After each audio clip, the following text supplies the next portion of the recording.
Hi there. Alrighty, so today I want to jump into a topic that I know is something that a lot of people think are big and scary and super complex, and they want to avoid talking about this as much as possible. And so that topic is um, systems. One word. So systems don't have to be super complex and scary. And that's why I think talking through them and kind of creating an outline will be helpful and maybe make them a little less daunting. So today, let's chat about the top 5 systems that I think are the foundation to your coaching business. Of course, I'm going to be touching on these topics a little bit today, and I will have a few other videos later on that will dive into each of these systems in a little bit more detail. So let's go ahead and jump in. So the top 5 systems that I feel are extremely crucial to have in a successful coaching business.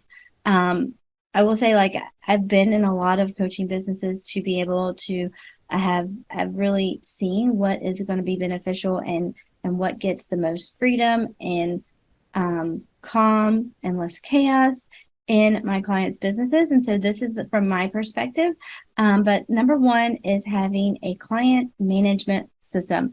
I would just say having a client management system not only helps with your stress level and having things flowing nicely and keeping you in your zone, it also helps keep your clients happy and help them be less overwhelmed whenever you're onboarding them. And they'll be really confident that they've made a really good choice by choosing to work with you.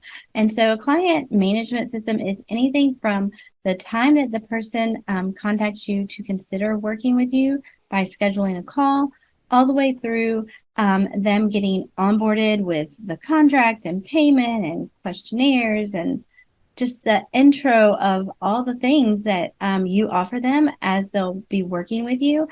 And then finally, when it comes time to actually offboard that client at the end of their journey with you, how do you even offboard them and send them things to help them be successful as they continue their journey without you, as well as get feedback from them that's beneficial for you to either share in your marketing or just kind of help you improve on your process as you've coached your clients moving forward. So that is the client management system in a tiny little nutshell overview. And so I feel like that is super crucial to have that system in place because it's going to be saving you time because obviously clients are the foundation of your business and we want to make sure they're happy. They're why you even have a business is because they're bringing you in revenue and you're doing what you love by making that transformation in their lives for them, whatever that may be.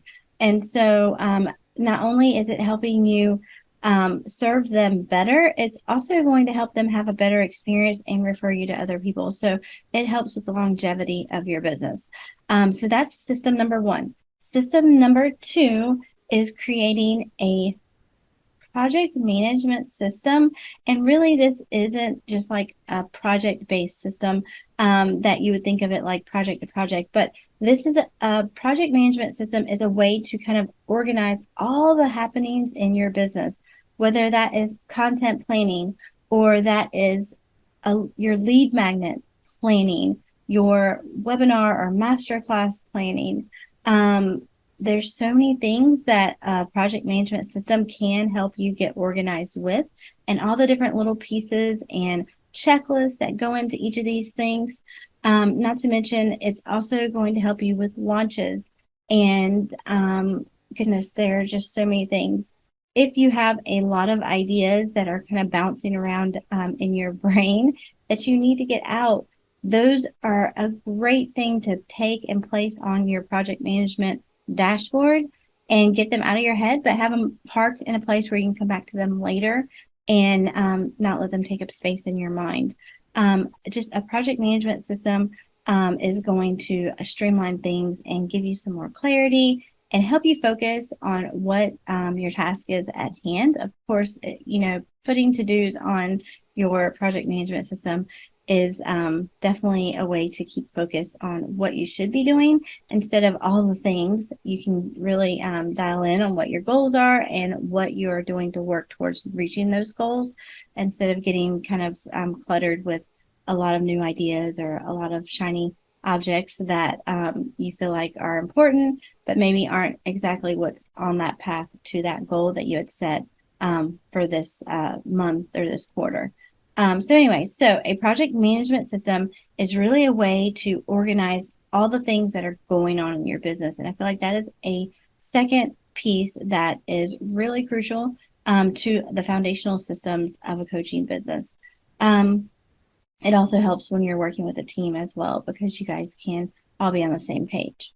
All right, so the next system is the ever daunting inbox. And so that needs a system so that your inbox doesn't fill up with a million emails and it does not get avoided or emails drop through the cracks and don't get attention. And that could help you lose out on leads.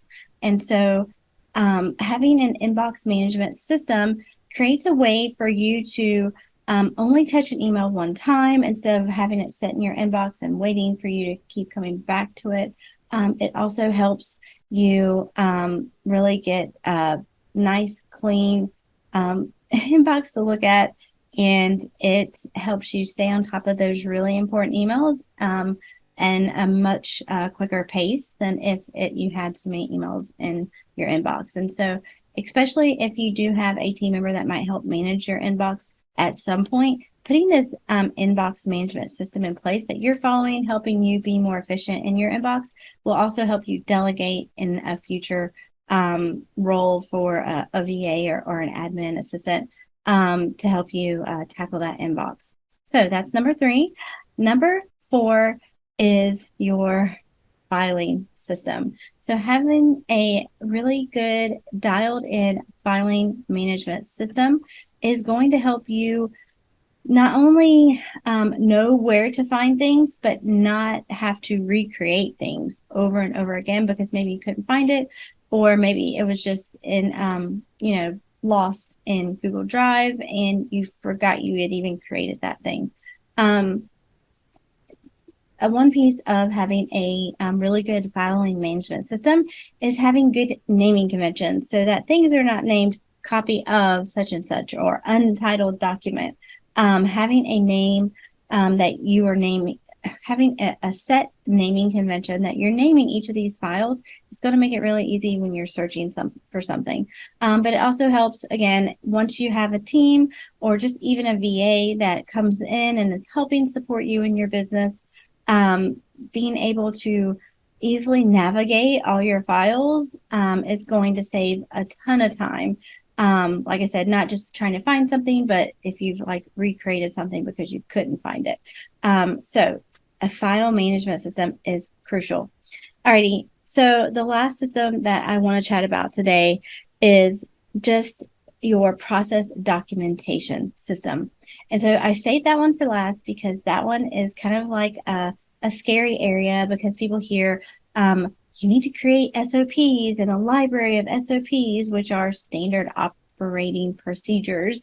And so these are these long, fancy documents, and it's got all the checklists and screenshots. And it takes a lot of time to create a standard operating procedure document, really to the T of how they're typically spelled out. I really don't feel like every business needs an SOP created that way. I feel like documenting your processes with just a simple video and a checklist is really, all a lot of businesses need. They don't need a super complex, SOP that you've spent hours putting together. I feel like just documenting your process, sitting down at your computer and recording yourself as you're doing the thing is documenting your process. And so you can easily hand that off with a simple little checklist on your project management tool if, once you're delegating that. And then that checklist makes sure that you don't miss anything, but it's literally just, the standard steps and a checklist. It's nothing complex. And I think that is just enough to get your process documented. And then eventually, whenever you are, scaling to like, 15 members on your team and you feel like an SOP is needed, then go for it. But a lot of coaches don't need these long drawn out SOPs in their business from the start. Even when they're, in it for 5 or 6 years, it might not even be a great idea to implement them then. So I feel like at least having something documented, just like a library of videos of how you do the thing, how do you post your blog post, and different steps that you take, are all that's needed for documenting your process. But having a system for kind of documenting it, even like the checklist for yourself, so that you make sure that you're not trying to think of what step you're missing or what's a good thing to add to it. So you really have a really dialed in and structured checklist for all the pieces that are going to really cover the best way to go through that process, whatever it may be. So that's the fifth system, is really documenting your processes, a process documentation system. How do you do it? And then how do you store them? I record on Zoom as I'm doing things, and then I take that file and I drop it into Google Drive, and I use my naming conventions to name exactly what that process documents, and then it is saved in Google Drive. And then for me, I use Trello on my project management system, and I made cards, which are just basically, I make a item with that process title on it. I put the checklist within the card, and then I have the video saved there. And so that makes it super easy for a new team member to learn my exact process. So that's a quick overview of how I use process documentation in my business, and a lot of my clients as well. All right, so those are your top 5 systems. So I'm going to cover them again super quick. We have a client management system. We have an inbox management system. We have a project management system, and we have a file documentation storage system. And then lastly, we have our process documentation system. And so thinking of, they sound complicated and super, complex and in depth, but really we make our systems as simple as we can that are fit for us, and we are going to actually use them whenever we do it that way. And that's really the goal, is putting systems in place that you're actually going to use, so they're getting back your time and freedom to focus on the things that you enjoy doing, like coaching your clients or creating content for them. And I feel like, not having these foundational systems in place, we're definitely spending a lot more time on things than we should be. So I hope you found this helpful. And like I said, check out a few other videos I'll be making that will kind of dive in a little deeper into that exact system. So, all right, I will see you next time.